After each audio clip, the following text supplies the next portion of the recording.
on Ari-Matti Näätänen ja olen SAK:n tutkimusasiantuntijana ja on ilo ja kunnia olla täällä aikuisten oppimisen pohjoismaisessa verkostossa eli NVL:ssä jäsenenä ja siinä on minun lisäkseni Leena Nyman, Krista Paavola ja Olli Westerinen niin myös suomalaisina jäseninä. Ja tämä tämän päivän aihehan on erittäin ajankohtainen tässä tekoälymurroksen keskellä ja tämän päivän webinaarin aiheena ovat tosiaankin nämä digiosaamiskuilut ja kuinka päästä niiden yli. Ja tämän aiheen niin kun, juuri tässä hetkessä viimeaikaisin tutkimuskirjallisuus korostaa todella voimakkaasti sitä, että kuinka suuren tuottavuusloikan tämä tekoälymurros, joka on tässä viimeisimpänä menossa, niin voi tuoda, ja se tarkoittaa totta kai sekä niin kuin, yritysten tuottavuudelle että sitten niin kuin, työvoiman kysynnälle niin mahdollisesti merkittäviä muutoksia, ja niinpä se kiinnostaa myös täällä meidän NVL-verkostossa. Eli voidaan sanoa, että tämä on ihan tämmöinen robotisaatioon verrattavissa oleva murros, joka ei ole vielä täydellä painollaan läsnä, mutta joka toisin kuin robotisaatio, niin tulee mahdollisesti vielä laajemmin niin vaikuttamaan suomalaiseenkin työelämään. Ja nyt jos tuossa Kauppalehdestä katsotaan, niin Yhdysvalloissa nämä Magnificent Seven yritykset, jotka siellä porskuttaa, niin ne on juuri näitä tekoälyn edelläkävijöitä tällä hetkellä maailmassa, ja sieltä se sitten leviää varmasti rapakon takaa myös tänne Suomeenkin, tai ainakin pitäisi levitä, jotta me saadaan säilytettyä niin kuin työpaikkoja ja yrityksiä tässä maassa, niin tämä on varmasti suotavaakin. Ja nämä digiosaamiskuilut on aivan niin kuin merkittävä pullonkaula, joka on historiassa estänyt näiden digiloikkien käytäntöönpanoa ja nyt varmasti myös tässäkin tilanteessa, eli voidaan myös katsoa vähän historiaankin ja mitä ylipäätänsä tutkimustulokset sanoo niin kuin digiosaamiskuilujen paikantumisesta ja mitä niille pystytään tekemään. Ja tässä oli nämä lyhyet alkusanat, eli mä puhun vähän niin kuin sinikaulustyöläisten näkökulmasta tähän digiosaamiskuiluihin. Sitten Krista Paavola puhuu Jotpan työstä digiosaamisen parantamisessa ja sitten Leena Nyman EK:sta puhuu vielä EK:n data- ja tekoälykyselyn tuloksista. Eli meillä on tämmöinen tosi napakka tunnin paketti, josta mä oon jo käyttänyt sulavasti 3 minuuttia, niin mä laitan tästä seuraavaksi jaan päälle, niin päästään sitten eteenpäin. Ja tosiaan kysymyksiä voi esittää chattiin tai sitten esityksen lopussa niin puheenvuoroja sitten on mahdollista sitten kysellä ja kommentoida. Tuolta ja sitten laitetaan tuosta päälle tuo jako. Ja mä nyt muotoilin tämän otsikon vielä viime hetkessä niin, että digiosaaminen ja ikä, että milloin digiosaamishaasteet alkavat ja mitä niille on tehtävissä. Ja tuossa viime vuoden keväällä ja kesällä tämä aineisto, niin kuin SAK:n työssä käyvistä jäsenistä kerättiin, ja tämä on ihan vertaisarvioidun tutkimuksen mitat täyttävä data, eli Verianin puhelinhaastatteluilla, niin tämä edustaa näitä SAK-liittojen jäseniä sen liiton sukupuolen ja iän mukaan tämä aineisto. Ja tästä aineistosta vielä lyhykäisesti voisi sen sanoa, että tämä on jonkin verran enempi on miesvastaajia kuin naisvastaajia, ja sitten tuo ikä painottuu hivenen siten, että noita yli niin 51-60-vuotiaat on suuri yksittäinen ryhmä. Ja nämä on hyvin usein niin kuin medianin alla olevia työntekijöitä niin kuin tulojen mukaan, eli 90%, noin 90% tienaa alle mediaanin ja noin joka viides tuo alle 2000 euroa kuussa ennen veroja. Ja varsin tasaisesti edustaa noita eri niin kuin, henkilöstömäärä, toi tarkoittaa, että miten isoja työpaikkoja, miten isolta työpaikolta ne on.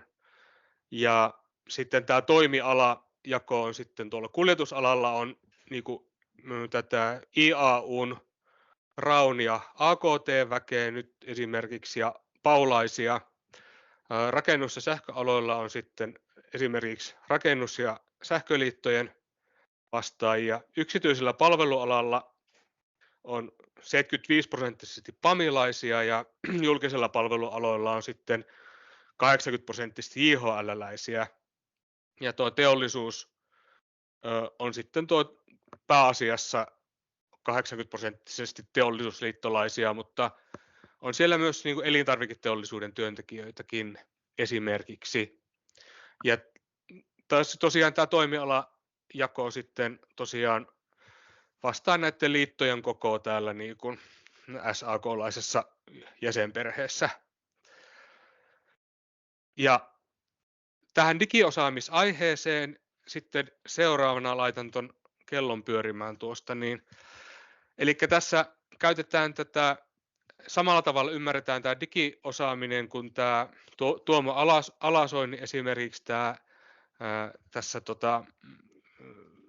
pari vuotta vanhassa artikkelissa, eli tämän käyttöosaamisen näkökulmasta. Ja tässä tutkimuksessa semmoinen henkilö, joka sanoo, että työnantaja ei ole järjestänyt teknologian käyttöön riittävästi koulutusta, joka kokee olevansa teknologian armoilla työssä ja jonka työ hidastuu usein laitteiden tai sovellusten toimintahäiriöiden vuoksi, niin tämmöisen henkilön digiosaaminen on tässä tutkimuksessa huonoa.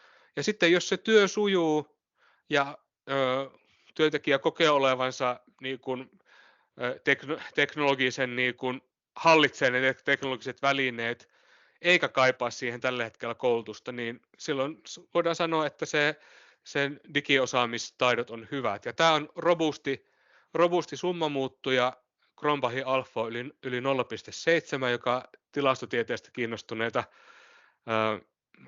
niin puhuttelee varmasti. Ja sitten tosiaan sitten noin 15% näistä SAK-liittojen jäsenistä on semmoisia, jotka ei käytä mitään teknologista laitetta työssä, ja nämä tulokset koskevat vain niitä 85%, jotka käyttää jotain laitetta työssä. Eli tämmöinen rajaus tässä on niin kuin selvästi mukana. Ja kun oli puhetta tuosta iästä tuossa, että yleisesti tiedetään, että vanhemmiten digiosaamistaidot saattaa olla huonompia nuorempiin verrattuna, niin se menee vähän niin kuin Likert-asteikollisesti, että toisaalta niin kuin joka neljäs kaikista niin kuin työntekijöistä on sitten semmoisia, joilla on huonot digitaidot, eli joilla se työ ei suju sen digiosaamistaitojen puutteiden vuoksi, jotka esimerkiksi toivoisivat lisää koulutusta. Mutta sitten semmoinen kolmannes, 31% kaikista on niitä, joilla se taidot on hyvät ja työ sujuu ja ei ole mitään ongelmia. Ja keskinkertaiset digitaidot on sitten noin niin kuin 42%. Ja tässä kuvassa nyt on varsin mielenkiintoista esimerkiksi se, että niin kuin alle 30-sillä niin duunareilla ne digitaidot on muuta useammin hyviä, eli 42% luokitellaan tässä mittarissa niin semmoisiksi, nuorista, joilla työ sujuu, kun taas sitten jo 30-40-vuotiailla niin hyvän prosentti laskee tuonne 35 ja toisaalta sitten 31-40-vuotiaista niin joka joka neljäs on yli 25% niin tuolla tavalla, että se työ jollain tavalla jo, työtä jo jollakin tavalla se teknologian käyttö haittaa. Ja suurinta se niin kuin huonot digitaidot on noilla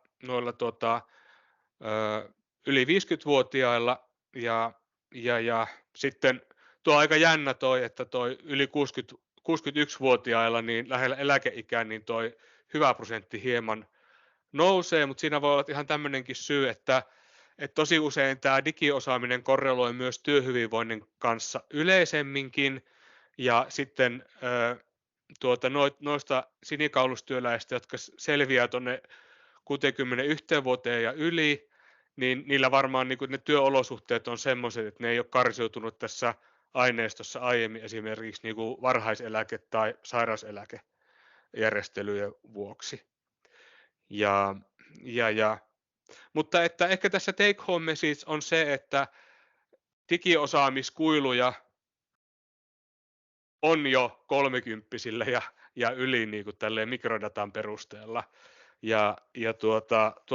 Että tämä ilmiö ei koske niin kuin, erityisesti niin kuin vaikkapa yli 61-vuotiaita.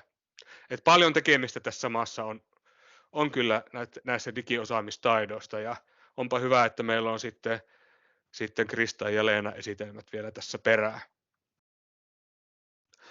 Ja tässä on nyt tämän esityksen se varsinainen pointti, eli mitä tehdä siellä työpaikalla, jotta sitten nämä digiosaamistaidot olisi nykyistä paremmat. Ja tämä on lineaarinen regressioanalyysi, ja mä laitan tämän tuonne tiedelehteen julkaistavaksi, mutta että tämä nyt tässä jo ensituloksia, eli mä kirjoitan tällä hetkellä tätä raporttia, ja tämä raportti ilmestyy maaliskuussa tai huhtikuussa, eli tämä on niin kuin te olette ensimmäinen porukka, jolle mä puhun näistä tuloksista.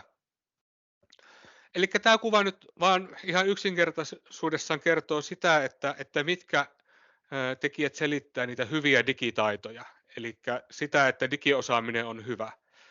Ja ne työntekijät, jotka sanoo, että työnantaja huolehtii työmäärän oikeasta mitoituksesta, niin niillä on muita useammin hyvät digitaidot. Ja myös silloin, kun työnantaja huolehtii kehittymismahdollisuuksista, ne digitaidot on hyvät. Ja silloin, kun myös on niin kuin vaikutusmahdollisuuksia työhön, esimerkiksi siihen, missä järjestyksessä työt tekee, niin on muita useammin hyvät digitaidot. Ja sitten semmoinen kannustava henkilöstöpolitiikka, jossa siis henkilöstön kehittämisehdotuksiin suhtaudutaan yleensä myönteisesti, niin se myös korreloi vahvasti tämän hyvien digiosaamistaitojen kanssa. Ja myös semmoinen, ne työpaikat, joilla työntekijät osallistuu, niin koulutus- ja osaamistarpeiden suunnitteluun, niin niissä on myös muita useammin hyvät digitaidot. Ja sitten siellä negatiivisella puolella tämä regressiokerroin voi olla myös niin kuin negatiivinen, eli niillä vastaajilla, jotka sanoo, että työnantajani asettaa tehokkuuden kaiken muun edelle, niin niiden työpaikkojen vastaajilla on muita useammin heikot digitaidot. Ja sitten ne työntekijät, jotka sanoo, että en voi tehdä työtäni niin hyvin kuin haluaisin, niin heille on myös tyypillistä muita heikommat digitaidot. Ja sitten jos siitä teknologisen laitteen käyttöönotosta on ihan hetki vaan aikaa, tai viimeisen 2 vuoden aikana otettu se uusi teknologia käyttöön työpaikalla, niin silloin onkin luonnollista, että ne digitaidot on vielä muita heikommat, kun siihen ei ole keretty sillä tavalla tottua ja opetella sitä asiaa välttämättä vielä 2 vuodessa.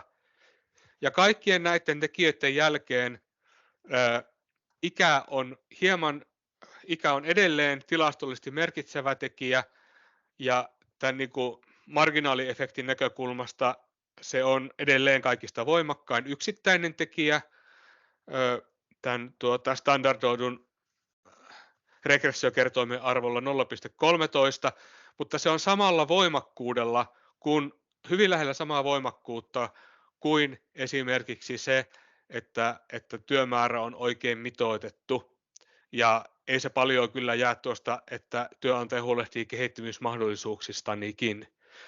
Ja Tämän ideana on nyt osoittaa se, että jos työpaikalla on hyvä luottamus, työntekijät osallistuu ja annetaan aikaa muutokselle ja koulutetaan, niin tämän iän vaikutus tähän digiosaamiseen on mahdollista neutralisoida, eli se ei ole mikään luonnonlaki, että vanhemman työntekijän digiosaaminen on huonoa, että semmoisilla työpaikoilla, joissa on niin kuin erityisen hyvä yhteishenki ja työnimu, niin ikääntyneemmätkin työntekijät kyllä pystyy niin kuin olemaan hyviä myös näissä digiosaamistaidoissa. Eli se tarkoittaa sitä, että kun täällä on tämä reilu 5. tai joka 4.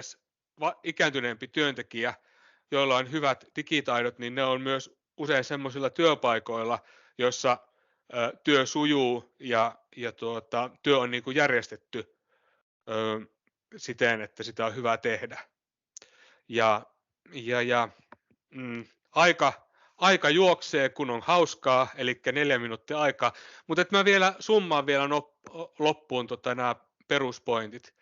Eli nyt kun me huomattiin, että nämä on ne digiosaamiskuilut ja ne paikantuu niin kuin edellä kuvatulla tavalla, niin myös niin kuin tulevaisuudessa niin kuin sekä aiemmissa teknologiamurroksissa, mutta myös niin kuin tämänhetkisessä teknologiamurroksessa 3 pointtia on tärkeitä. Työn oikea mitoitus siten, että sulla on aikaa siinä työssä oppia se uusi teknologia ja myös tämä niin kuin yhteistyö, että sä pääset esimerkiksi osalliseksi siihen teknologisen muutoksen suunnitteluun ja toteutukseen. Sä voit antaa vaikka palautetta sen vaikkapa ohjelmiston käyttöönotosta.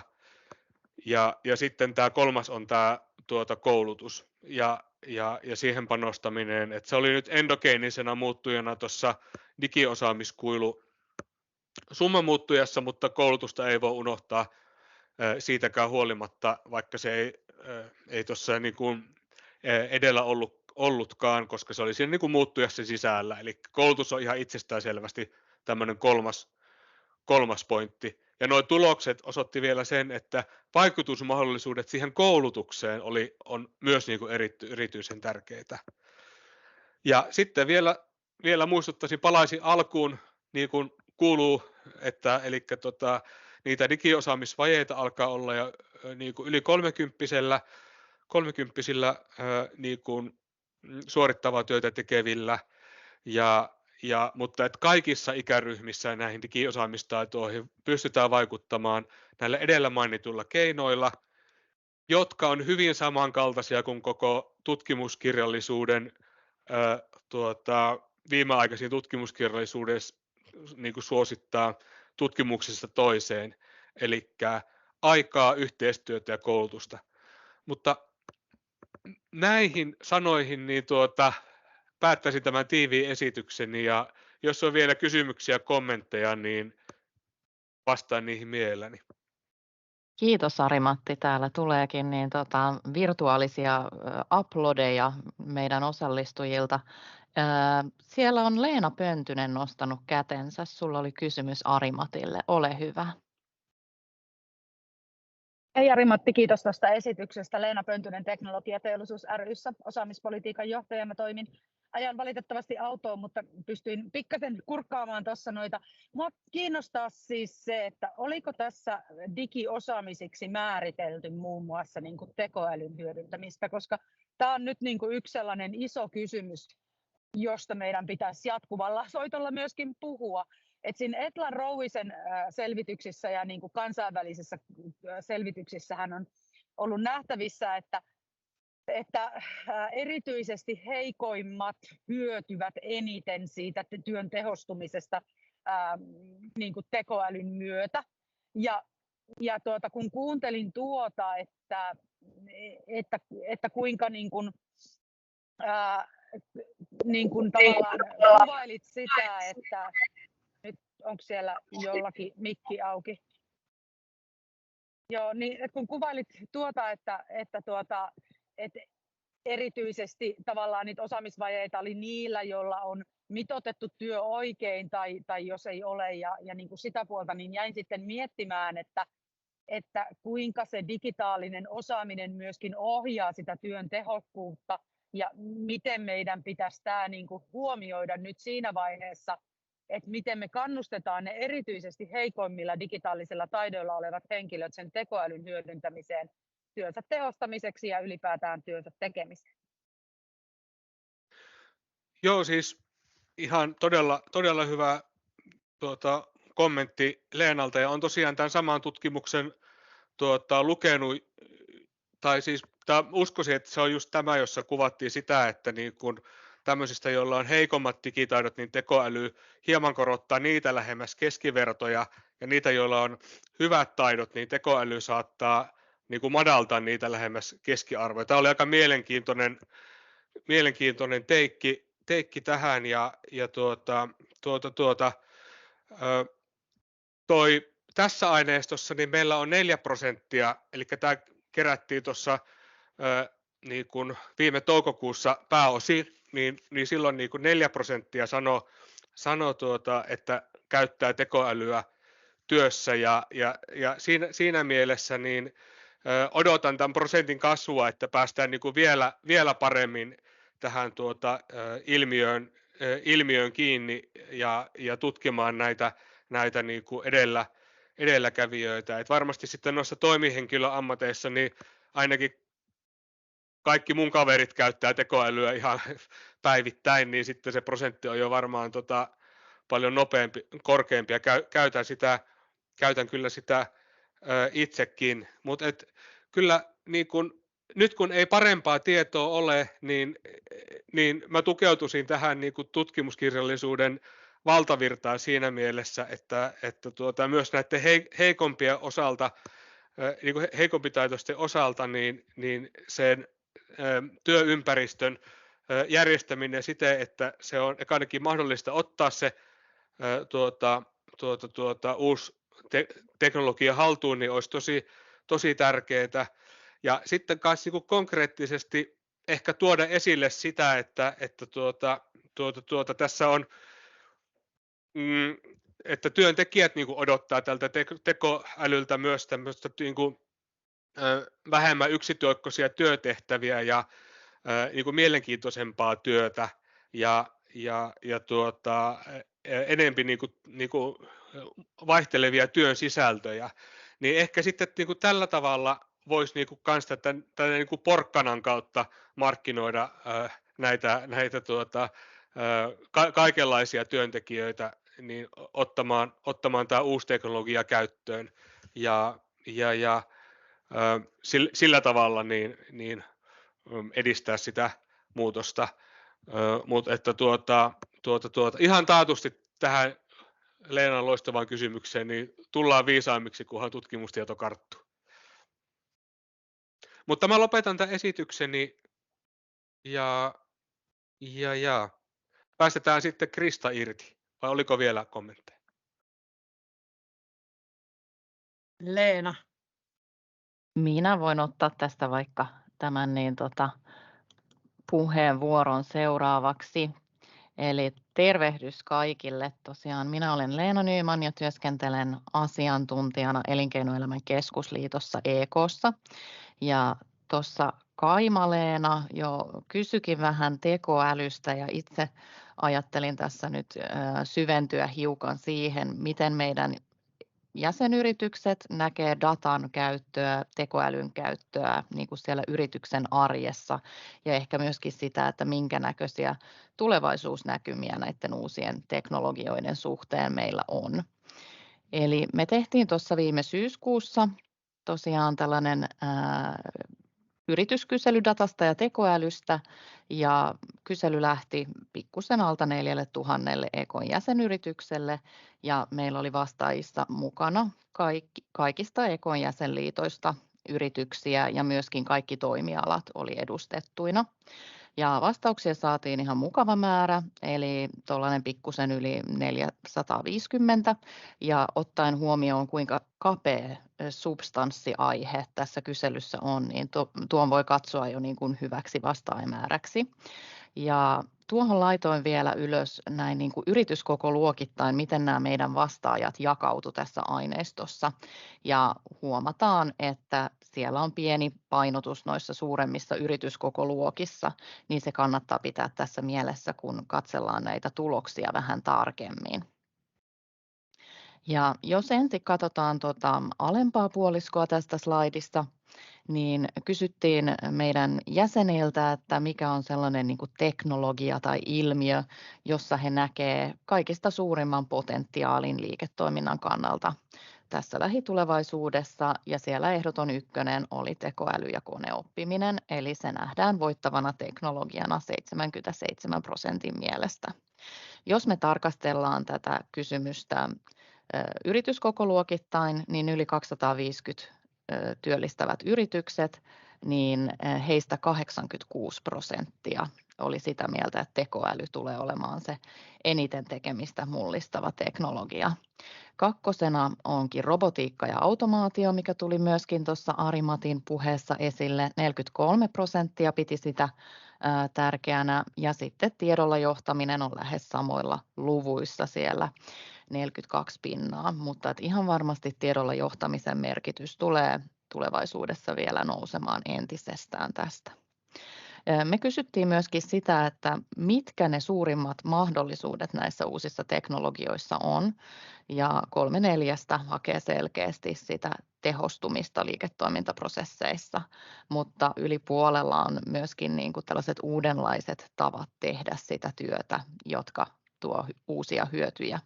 Ja noin 40% meidän vastaajista kokee myöskin, että sekä myyntityössä että asiakaspalvelussa tällainen niin kuin asiakaslähtöinen kehittäminen tulee nousemaan keskiöön. Ja nimenomaan tällainen niin kuin maailmanluokan asiakaspalvelukokemushan on se, niin kuin millä voidaan kilpailla digitalisoituvassa maailmassa. Eli se on se, niin kuin, että asiakas kokee palvelut helppokäyttöiseksi tai tuotteen niin tarpeitaan tyydyttäväksi.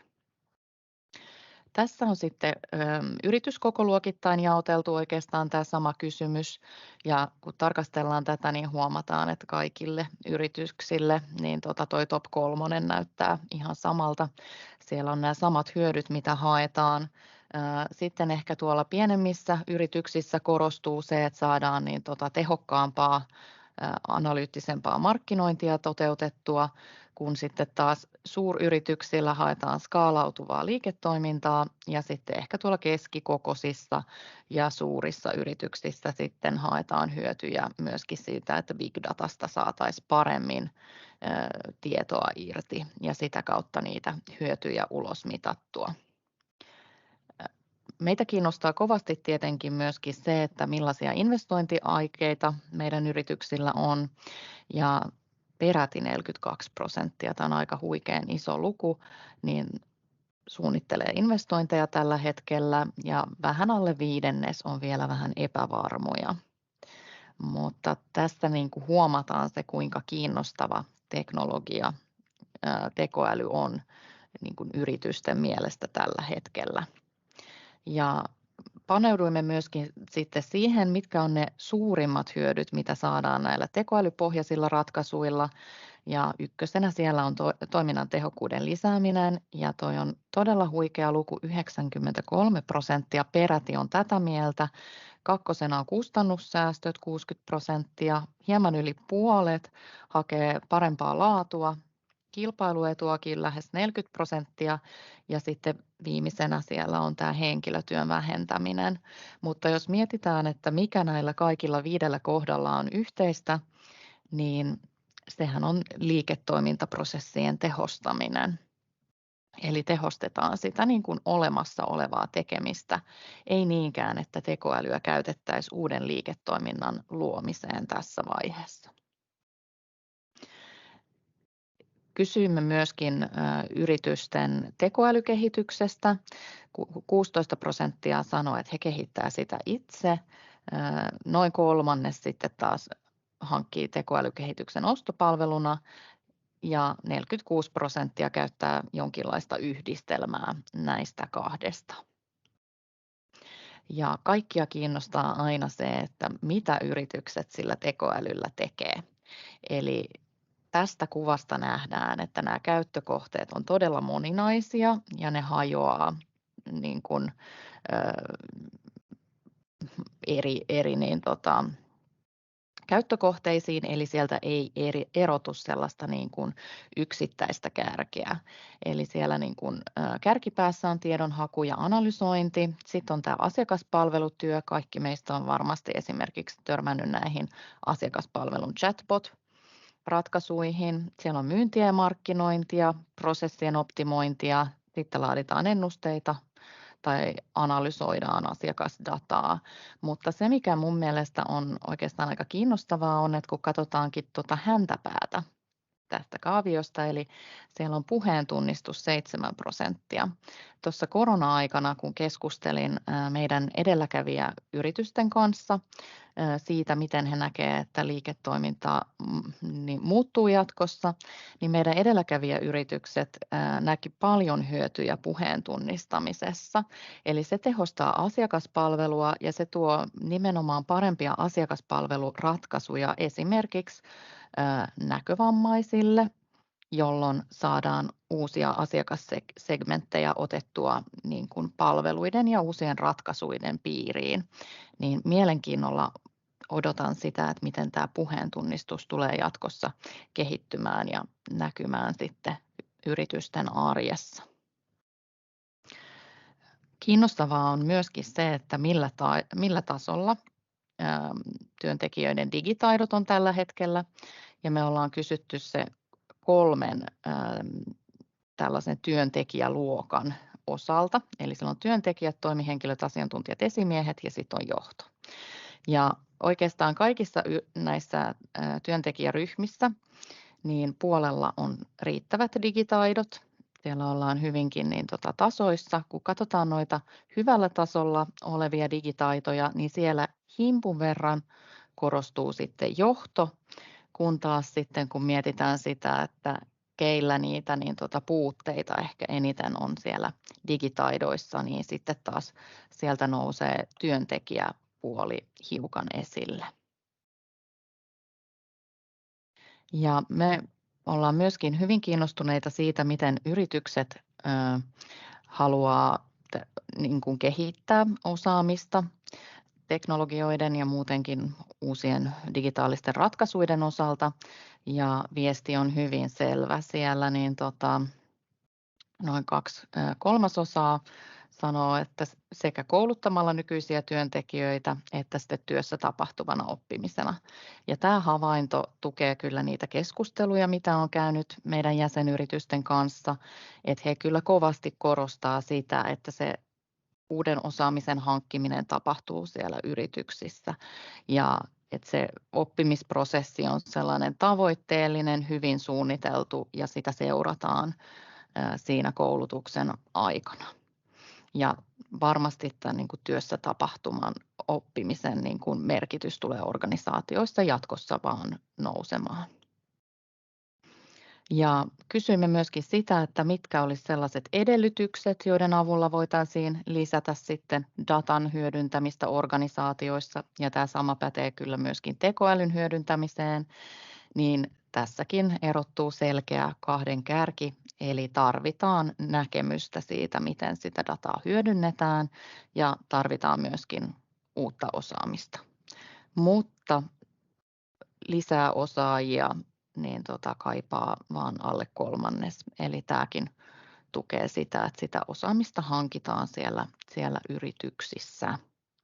Ja vedän vielä nopeasti yhteen nämä tosiaan mun esittelemät tulokset, eli digitalisaatio tosiaan koskettaa kaikkia meidän yrityksiä, kuten varmasti kaikki tietävät, mutta jo tällä hetkellä voi sanoa, että tekoäly on tällainen teknologia, joka on kyllä vahvasti lyömässä läpi yrityskentässä. Ja ehdottomasti suurin potentiaali liiketoiminnan kehittämiselle on tekoälyssä ja koneoppimisessa. Ja tärkeimmät syyt siihen, miksi tekoälyä tai dataa ei hyödynnetä enemmän, on juuri se, että on osaamispuute tai sitten näkemyksen puute siellä organisaatiossa. Mutta tärkeimmät tavat kehittää osaamista on se työssä tapahtuva oppiminen tai kouluttamalla nykyisiä työntekijöitä, mutta myöskin vertaisoppiminen toisilta yrityksiltä nousee keskiöön tässä tai toisilta työntekijöiltä myöskin. Ja tärkeää olisi myöskin se, että meillä olisi tällainen niin kuin yrityslähtöinen yhteistyö sekä korkeakoulujen, tutkimuslaitosten että oppilaitosten kanssa. Niin silloin päästään yleensä tähän hedelmällisimpään yhteistyöhön. Ja lopuksi näytän vielä yhden slaidin, eli tässä on muutama linkki, jos haluatte tutustua lisää tällaiseen niin kuin tulevaisuuden työelämän hahmottamiseen. Eli Työterveyslaitos vetää tällaista Työ 2030-hanketta, jossa on useita yhteistyötahoja, muun muassa SAK, EK ja JOTPAkin on tässä mukana. Ja siellä sitten niin tosiaan haetaan tällaisia uusia malleja tulevaisuuden työelämän tekemiselle, niin he on tehneet tällaisen Meadow-tutkimuksen, mihin kannattaa tutustua, ja lisäksi heillä on tällainen tulevaisuusvuoropuhelusivusto, missä sitten voi vähän sparrailla, että jos haluaa luoda tällaista yhteistä tulevaisuuskuvaa siellä työpaikalla, ennakoida tulevia tarpeita tai löytää uusia ratkaisuja, niin näitä linkkejä suosittelen niin katsomaan myöhemmin, mutta tässä vaiheessa kiitän omalta osaltani ja vastaan mielelläni kysymyksiin, jos sellaisia on tullut.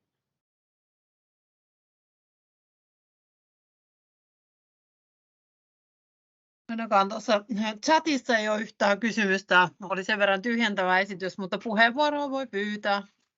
Kyllä, mutta jos kysymyksiä ei tule, niin annan sitten puheenvuoron Krista Paavolalle JOTPasta. Krista, ole hyvä. Joo, kiitos. Tervehdys vielä täältä JOTPasta.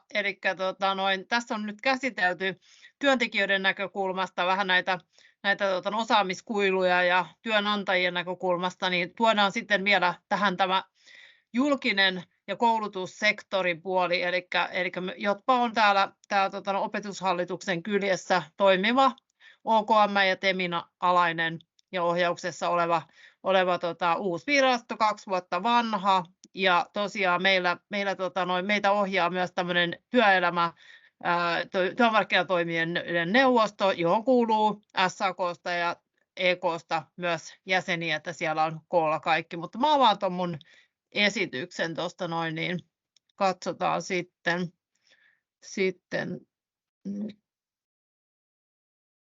hetkinen, nyt se taitaa vähän hassusti näkyä, mäkin tarvitsen varmaan näitä digitaitoja. Noin, ilmeisesti esitys näkyy nyt ihan hyvin, ja tosiaan olen Krista Paavola erityisasiantuntijana täällä JOTPassa, ja miten me sitten edistetään näitä työelämän digitaitoja. Mä pidän tästä pienen tämmöisen katsauksen. Eli ihan nopeasti vaan, jos JOTPA ei ole tuttu, eli miksi JOTPA? Eli Suomessa käytetään paljon resursseja siihen, että tähän jatkuvaan oppimiseen, se on aika paljon näihin tutkintoon johtavia koulutuksia, eli meillä on niin kuin ajatuksena tässä JOTPassakin se, että päästäisiin vähän näistä koko tutkintojen suorittamisesta tällaisiin lyhyisiin työelämärelevantteihin koulutuksiin. Eli ei tarvitse enää opiskella pitkiä tutkintoja, vaan suoraan sitten se ala, mitä se osaaminen vielä tarvitsee, niin sillä voisi sitä osaamista nostaa siellä työelämässä. Ja siihen nyt sitten ollaan tultu toimijaksi ja lähdetty toteuttamaan tämmöisiä osana tätä jatkuvan oppimisen uudistusta, niin näitä lyhyitä koulutuksia, ja lähinnä niin kuin rahoitetaan niitä ja pohditaan niitä katveita, mitä löytyy osaamisessa tai tässä kohtaanto-ongelmassa, ja pyritään siihen sitten rahoittamaan valtionavustuksilla ja hankinnoilla näitä koulutuksia. Ja yksi meidän painopisteistä on tämä tämä digitaalinen siirtymä ja sen tukeminen. Eli ollaan todettu tässäkin sitä, että esimerkiksi yritykset hankkii paljon erilaisia laitteita ja ohjelmistoja ja muuta, mutta välttämättä työntekijät eivät osaa niitä käyttää ja sitten välttämättä ei sitä osaamistakaan ole oikein siihen edes ihan semmoisia perusasioita, niin siitä sitten yksi leveli ylöspäin voi olla hyvin vaikeaa. Eli tätä me lähdettiin nyt sitten tukemaan. Ja mikä tässä vielä tulee tämä matalan kynnyksen osallistumisen tärkeys, eli meillä on erityisesti huomioitu nämä koulutuksessa aliedustetut ryhmät, joista yksi on esimerkiksi nämä just ikääntyneet työntekijät, 55 vuotta täyttäneet. Ja ihan tekemisen kokoluokasta vielä Jotpassa, eli meillä on tällä hetkellä käynnissä noin 200 eri koulutushanketta ympäri Suomen, ja mehän ollaan siis tämä 2 vuotta toimittu, ja yhteensä näitä oppijoita on 20 000 näissä hankkeissa, ja yhtenä painopisteenä on tämä digitaidot, ja tämä on osana tätä EU:n ohjelmaa, eli RRF-rahoitusta, tätä palautumisen elpymistukivälineen rahoitusta. Ja tosiaan aina edellytetään, että tässä on todennettu ja osoitettu työelämän osaamistarve. Ja meillä vuotuinen budjetti, millä me järjestetään näitä koulutuksia, on noin 20–60 miljoonaa euroa ihan vuodesta riippuen, että tämä vähän vaihtelee, että minkälaisia erityistehtäviä meillä on ja myös tuosta EU-rahoituksesta. Ja 2 vuotta tosiaan vasta toimittu, tai ehkä vajaa 2 vuotta, kun aloitettiin vasta tuossa kesällä 2022 näitä ensimmäiset valtionavustushaut.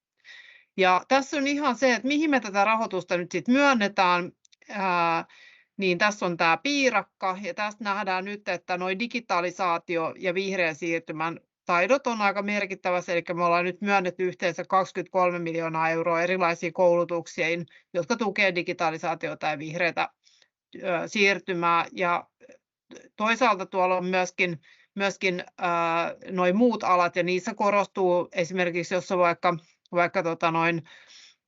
työelämän rakennemuutoksen tukeminen, niin siihen liittyy myös se, että esimerkiksi kaupan ala on siirtymässä monikanavaiseksi kauppaan ja digitaaliseen kauppaan ja muuta, että se myös siellä korostuu, että nämä limittyy ja lomittuu, mutta voidaan sanoa, että rahoituksessa merkittävä osa korostuu näihin erilaisiin digitaitoihin ja työn digitalisaatioon. Ja tässä on vielä näitä kuinka kiinnostuneita meidän toiminnasta ollaan, eikä meitä on haettu nyt 2 vuoden aikana 130 miljoonaa euroa, me ollaan myönnetty 63 miljoonaa euroa. Ja tässä on näitä meidän valtionavustuksia, koska ne on suoria myöntöjä, ja sitten tässä alhaalla lukee, että kenelle nämä nyt on laitettu, niin näissä on ammatillista koulutusta, vapaata sivistystyötä, yliopistoa, eli nyt on kyse valtionavustuksista, joka on säänneltyä koulutusta, joka sitten määrittelee sen, että sen on tullut olla jossain määrin jo siellä osana tutkintoa.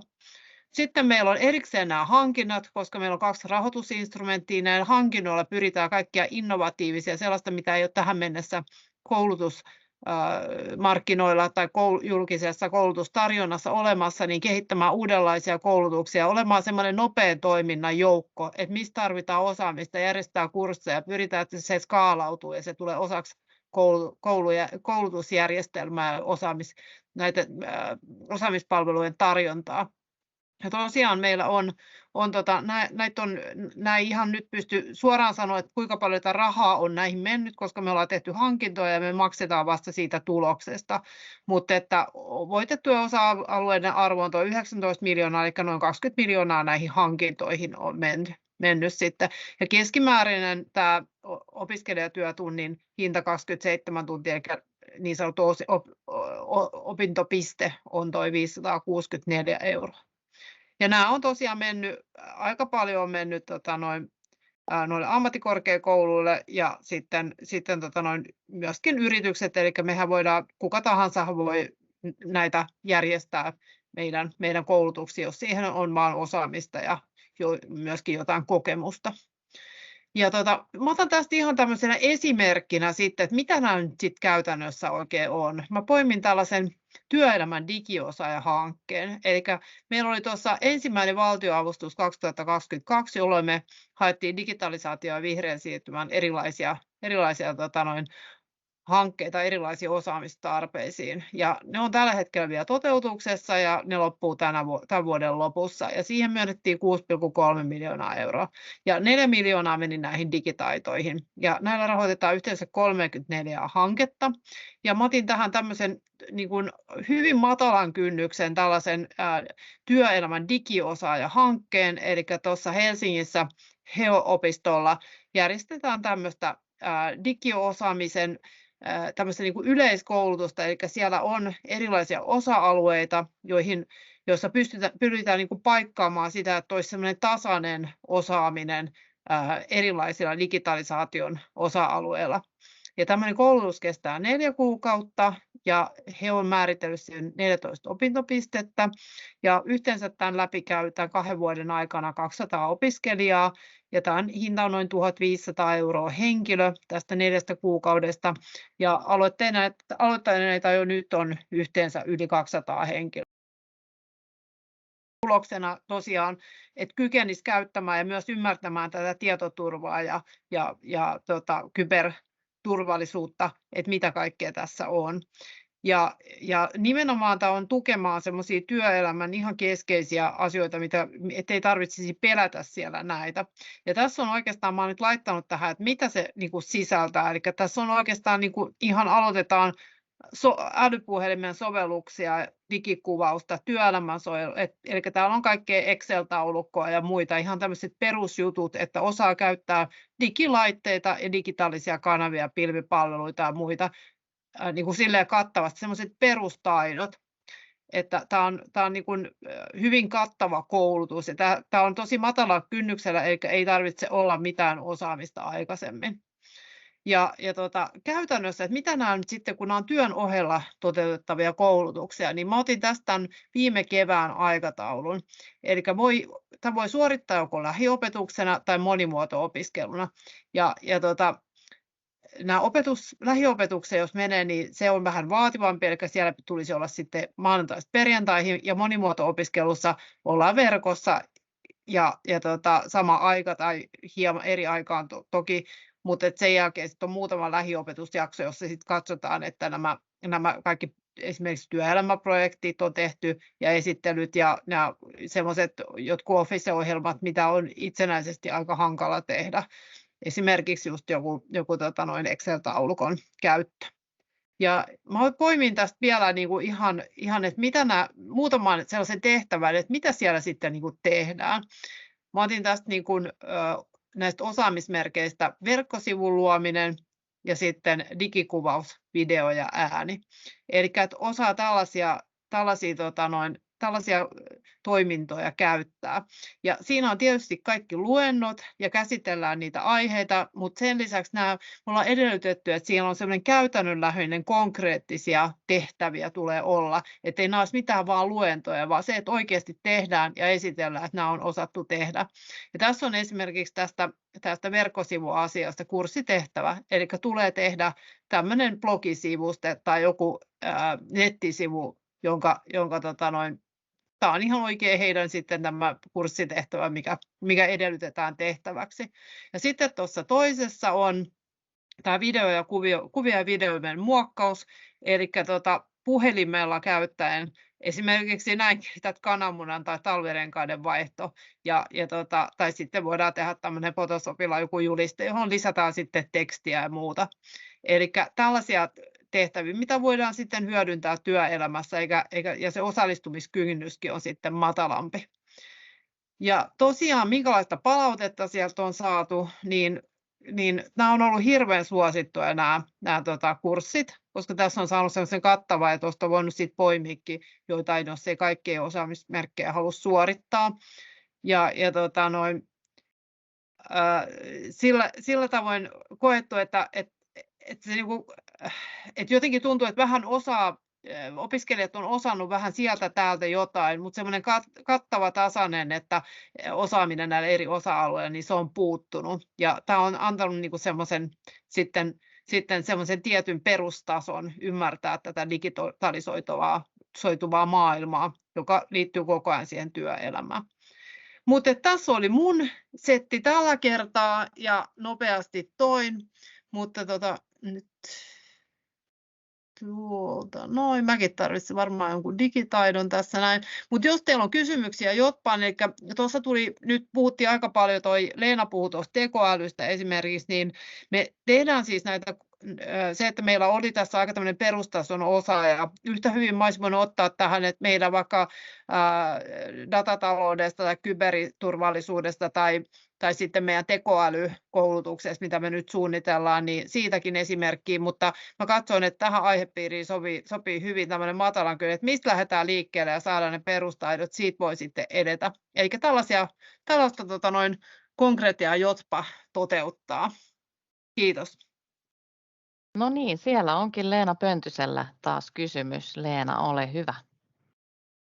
No niin, täällä yksi. Siis syy on se, että tuonne chattiin ei voi kirjoittaa jostakin syystä, tai ainakaan itse en voi, että sen takia, jos on ollut chatti hiljaa, niin se lienee ainakin yksi syy. Mä vähän ehkä kyselisin tästä Krista sulta tästä ylipäätään, että yleiset digitaidot ja vähemmän osallistuneet on se selkeästi tietysti teillä se niin kuin painopiste, mutta kuka Suomessa kiinnittää huomiota oikeasti siihen niin kuin ohjelmisto-osaamisen lisätarpeeseen, jota meillä on ihan valtavasti. Ja nythän vähän reilu viikko sitten tuli ulos Vientiliittojen kriittiset osaamiset selvitys, jossa ohjelmisto-osaaminen nousi ihan niin kuin keskeiseksi osaamiskäpiksi, joka on kriittistä meille. Ja kysymyshän on siitä, että jos me emme pysty tähän haasteeseen vastaamaan, niin eipä se digitalisaatio edisty muillakaan aloilla. Ja ehkä se iso kysymykseni on, että kuka ihmeessä Suomessa ottaisi kopin tästä niin kuin nimenomaan ohjelmisto-osaajien digitaalisen osaamisen, ohjelmisto-osaamisen syventämisestä. Ja siihen eilen viimeksi sain yhdeltä yliopistolta viestiä siitä, että myöskin niin kuin tavallaan meidän niin kuin kouluttajat, että vaikkapa niin kuin ihan yliopiston lehtorit, jotka kouluttaa tekoälyä tai niin kuin uusia teknologioita, murrosteknologioita, siis niin heidän osaamisensa on myöskin ison huolen alla. Ja kun tästä on ennakointifoorumissakin puhuttu, niin kellään Suomessa ei tunnu olevan minkäänlaista käsitystä siitä digitalisaatio-osaamisen niin kuin syvästä päästä. Joo, kyllä. Hyvä. Kiitos Leena. Ja ihan relevantti oli, että me ei voida vaan näitä perusasioita, eli kun tulee syventää myöskin sitä opettamisen osaamista ja siinä syvään päätyä sitä syväosaamista.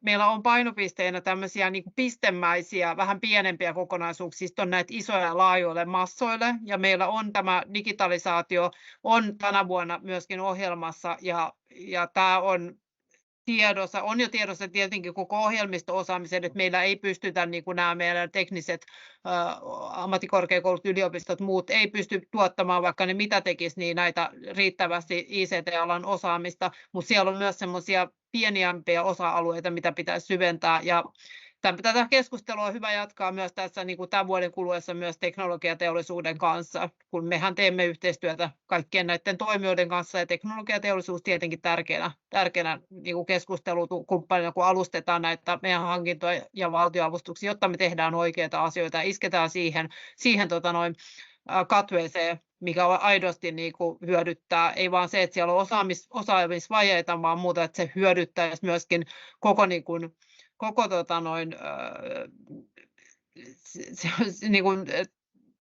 meidän investointeja Suomeen ja sitä, että me pystytään, niin kuin, rahasta on puute, niin kuin on juuri tullut, jokainen, joka on Hesarin lukenut tänään ja uutisia kuunnellut, niin tietää, että siellä ei nyt ihan hirveän hyvältä näytä, että tarvitaan tuottavuutta lisää, mitä Niinistökin tuossa sanoi, mutta edetään tässä parhaamme mukaan kukin tahoillaan.